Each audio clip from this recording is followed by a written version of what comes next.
వి gold trusted gold buyers తాకట్టులో ఉన్న బంగారాన్ని విడిపించి ఈ రోజు ఉన్న మార్కెట్ ధరకే కొనబడును.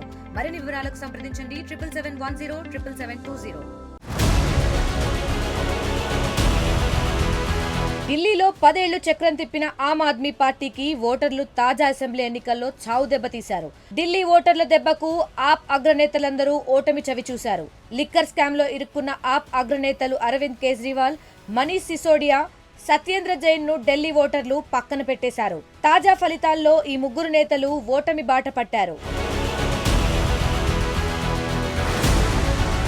ఆప్ అధినేత అరవింద్ కేజ్రీవాల్ న్యూఢిల్లీ అసెంబ్లీ స్థానం నుంచి పోటీ చేయగా బీజేపీ అభ్యర్థి పర్వేజ్ సాహిబ్ సింగ్ వర్మ చేతిలో ఓడిపోయారు. 10 రౌండ్ల ఫలితాలు లెక్కింపులో ఆయన బీజేపీ అభ్యర్థిపై దాదాపు 3000 ఓట్ల తేడాతో దారుణ పరాభవాన్ని చవిచూశారు. కేజ్రీవాల్ ఓటమికి కాంగ్రెస్ ఓట్ల చీలిక కూడా ప్రధాన కారణంగా కనిపిస్తోంది. న్యూఢిల్లీ నుంచి కాంగ్రెస్ అభ్యర్థిగా పోటీ చేసిన సందీప్ దీక్షిత్ కు భారీ ఓట్లు పడినట్లు తెలుస్తోంది.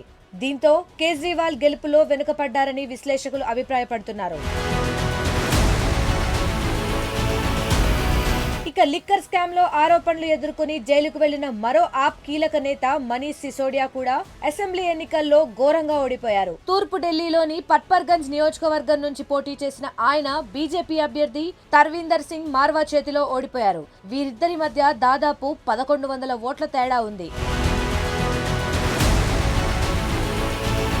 లిక్కర్ స్కామ్ లో ఆరోపణలు ఎదుర్కొన్న మరో ఆప్ నేత సత్యేంద్ర జైన్ కూడా గెలవలేకపోయారు.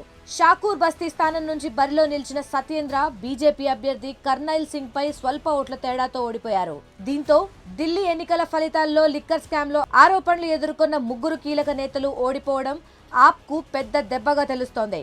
ముగ్గురు నేతలపై వచ్చిన ఆరోపణలపై ఢిల్లీ ఓటర్లు తమ తీర్పును బలంగా వినిపించారు. ఈ ముగ్గురు నేతలు ఓటమి చవిచూడడంతో దేశవ్యాప్తంగా ఆమ్ ఆద్మీ పార్టీ పరిస్థితి అగమ్య గోచరంగా మారింది. రానున్న రోజుల్లో ఢిల్లీలో బీజేపీ ప్రభుత్వం అధికారంలో ఉండనుంది. దీంతో లిక్కర్ స్కామ్ కేసును స్పీడప్ చేసే అవకాశం ఉందనే వార్తలు వినిపిస్తున్నాయి. అదే జరిగితే కేజ్రీవాల్ సహా కీలక నేతలు మరోసారి జైలుకు వెళ్లడం ఖాయంగా కనిపిస్తోంది. మరిన్ని వీడియోస్ కోసం ఛానల్ ని సబ్స్క్రైబ్ చేయండి. లేటెస్ట్ అప్డేట్స్ కోసం వాట్సాప్ ఛానల్ ని ఫాలో అవ్వండి. ఆ లింక్ డిస్క్రిప్షన్ లో ఉంది.